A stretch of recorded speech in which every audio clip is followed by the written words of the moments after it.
Hi, if you are a Canadian citizen or a permanent resident of Canada living in Canada and would like to sponsor your spouse from overseas, you can apply through the Spousal Sponsorship Program. There are, however, 5 very important points to consider when applying to sponsor a spouse to come to Canada. The first factor is whom you would like to sponsor. So the spouse overseas is defined in 3 ways.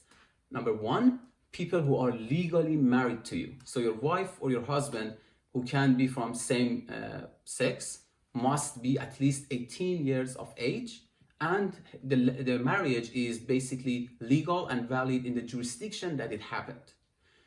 Second option is common law partners who are not legally married to you, are at least 18 years of age, can be from same sex, and have been living with you for at least 12 consecutive months. So at least 1 year cohabitants, and any time apart must have been short and temporary. And the third type is conjugal partners who are again not legally married to you, or at least 18 years of age, can be again same-sex relationship, but who are not able to live with you because of both legal and immigration reasons.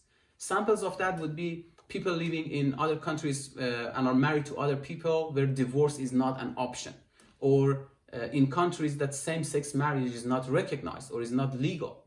Those can be considered conjugal partners. So that's the first factor to consider, whom you can sponsor to bring to Canada to live with you.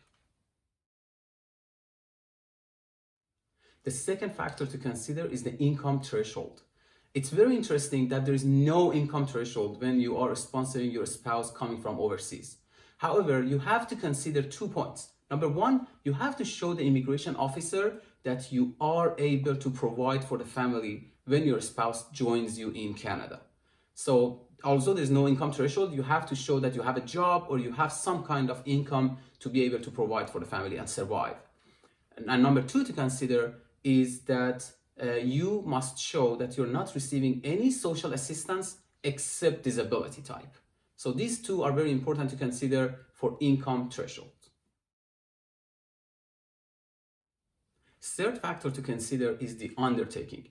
You must know that when you sponsor someone from overseas to come to Canada to join you, you must submit a form to the government guaranteeing that you will provide for that person in the next 3 years. If that doesn't happen and the person whom you're sponsoring goes onto welfare or any other social assistance, you are personally liable to pay that back to the government. It doesn't matter if your marriage has been a fraud, you've been a victim, you got divorced or legally separated.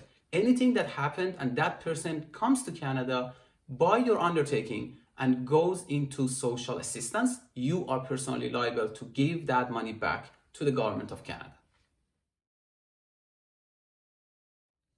Fourth thing to consider is the application process. Although you submit the whole application package to sponsor the person to the Immigration, Refugee and Citizenship Canada, also known as IRCC, you have to know that there is a 2-level process here. The first level is basically reviewing your eligibility as the sponsor, just making sure you are indeed a citizen of Canada or a permanent resident of Canada and are at least 18 years of age, and you have the ability to provide for the family when your spouse joins you in Canada. And the second part is reviewing the applicants, the principal applicants' eligibility, which is technically your spouse from overseas.